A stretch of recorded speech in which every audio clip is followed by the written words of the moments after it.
이제 평가위원을 공략하는 방법에 대해서 말씀드리겠습니다. 첫 번째는 고객의 니즈, 즉 발주처의 니즈를 잘 전달하는 것입니다. 우리는 앞에서 평가자에게 고객의 니즈는 아주 중요하다, 이 점을 이해하게 되셨는데요. 이거하고 관련된 사례가 있습니다. H기업이 저희한테 컨설팅을 의뢰했는데요. 여기는 자동차 그룹입니다. 그리고 경쟁사는 중공업 그룹입니다. 문제는 H기업이 절대적으로 불리한데요. 왜 불리한가 보니까 사용자, 즉 군인들이죠. 군인들은 장갑차가 튼튼하게 중요하다 이렇게 생각하고 있습니다. 경고성이죠. 그런데 H기업은 바퀴를 잘 만들고요. 경쟁사는 무한궤도, 그러니까 불도저에 왜 쇠로 된 거 있잖아요. 이걸 잘 만드니까 누가 더 튼튼해 보입니까? 당연히 무한궤도가 튼튼해 보이는 거죠. 굉장히 문제였는데요. 그래서 저희가 연구를 해보니까 이렇습니다. 무기의 생존성에 영향을 끼치는 건 튼튼한 것도 있지만 사실은 기동성이라는 또 하나의 변수가 있는 거죠. 더더군다나 현대전은 시가전이라 기동성이 중요합니다. 야지에서는 견고한 게 중요하지만 시가전에서는 빠른 게 중요합니다. 그래서 저희가 완성한 논리는 현대전은 시가전이 대부분이고 거기서 가장 중요한 요건은 속도가 100km 이상은 나오는 장갑차여야 된다는 거죠. 그러려면 20톤 미만이어야 되고요. 20톤 미만의 장갑차를 만들려면 반드시 바퀴를 달아야 된다. 그래서 이 논리를 아주 일관되게 전달했습니다. 그 결과 놀랍게도 절대적으로 불리했던 이 사업을 평가자 영업을 적극적으로 장기간 함으로써 수주할 수 있었습니다. 이 사례의 핵심은 차별화된 솔루션은 고객의 니즈를 얼마나 잘 정의하냐에 있다는 점입니다. 고객의 니즈를 정의할 수 있는 사람은 고객이 아니라 전문가라는 말입니다. 결론적으로 이렇게 정의된 메시지를 지속적으로 고객 조직에게 평가위원에게 전달하는 것이 중요합니다. 사업이 규모가 클수록, 사업이 중요할수록 지속적으로 일관된 메시지를 전달하는 것이 중요합니다. 두 번째는 차별화된 솔루션을 제시하는 겁니다. 여기서 차별화된 솔루션이라고 함은 특히 평가자 관점에서의 차별화된 솔루션이라는 점을 강조하고 싶습니다. 그 좋은 예가 사이판 면세점 사업입니다. 저희가 사이판 공항의 한국 기업이 면세점 입점을 위한 입찰에 컨설팅을 했는데요. 그 당시에 고객의 이슈를 알기 위해서 저희가 출장까지 보냈는데 상당히 유용한 정보를 얻어왔습니다. 사이판은 섬이 3개로 이루어져 있는데요. 주섬이 있고 부속섬이 있습니다. 근데 평가자 구성이 상당히 특이했는데 섬 규모에 상관없이 한 섬에 2명씩 6명의 위원이 평가위원회를 구성하게 되어 있습니다. 그런데 부속섬이 규모는 적지만 2명씩이기 때문에 이분들의 점수를 얻으면 수주가 가능한 거죠. 근데 이 6명이 어떤 분들이냐면 기초의회 의원입니다. 통상 면세점은 고객의 이슈가 이런 겁니다. 얼마나 명품 브랜드를 입점하느냐, 얼마나 실내 인테리어가 고급스럽고 예쁘냐, IT 백업이 얼마나 잘 되냐, 뭐 이런 이슈들인데 이분들은 정치가라 그런 관심이 없는 거죠.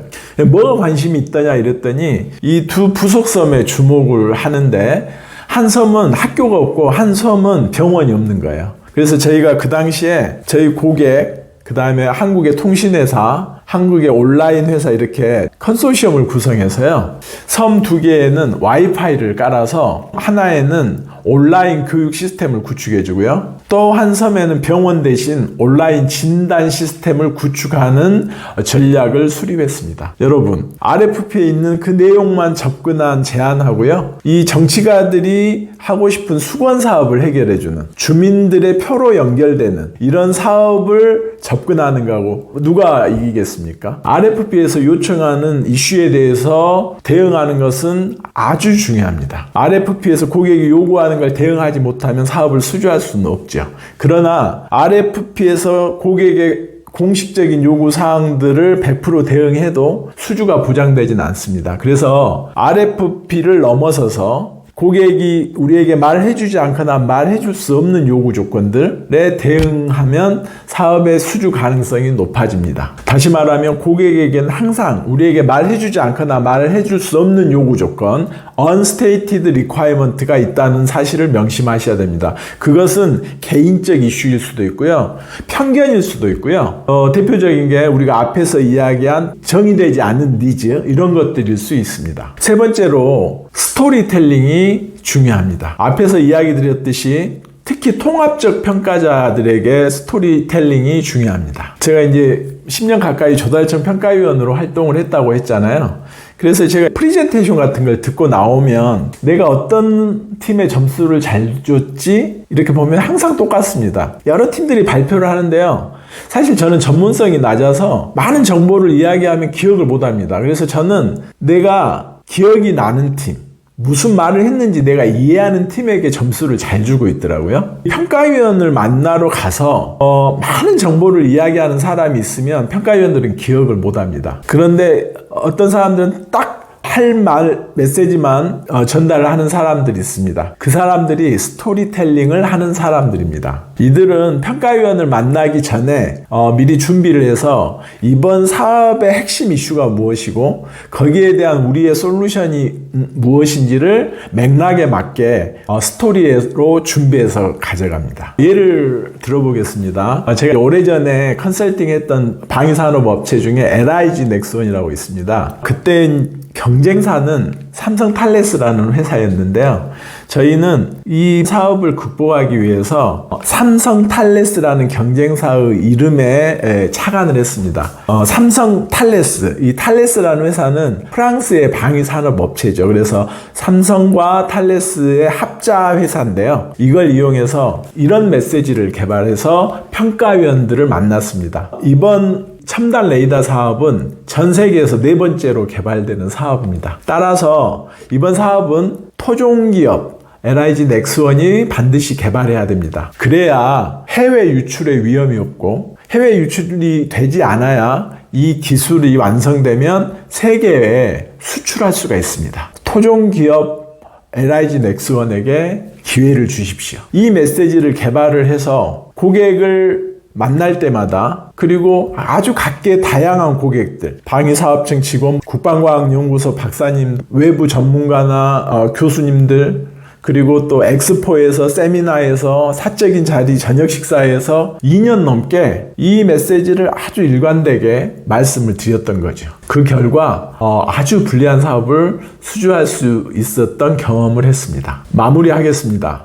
현장에 가보면 평가위원들은 로비가 된 소수의 사람들과 평가를 잘하려고 하는 다수의 사람들로 구성이 됩니다. 이게 제 경험입니다. 제가 이렇게 말씀을 드리면 우리 산업은 안 그런데 이렇게 생각하시는 분들도 있을 것 같습니다. 산업에 따라서 온도 차이가 있거든요. 그럼 제가 이렇게 말씀드리고 싶어요. 지난 10년간 한국 사회는 꽤 투명해지고 건강해져 왔습니다. 저는 앞으로 10년은 우리 한국 사회가 더 투명해지고 더 건강해질 거라고 생각합니다. 사회가 경제적으로 발전할수록 사람들의 투명성, 즉 윤리의식은 높아지게 되어 있습니다. 자, 이제 정리를 하셔야 됩니다. 앞으로 사업 수주를 위해서 평가위원을 만나는 그 어려운 자리에 무엇을 할 것입니까?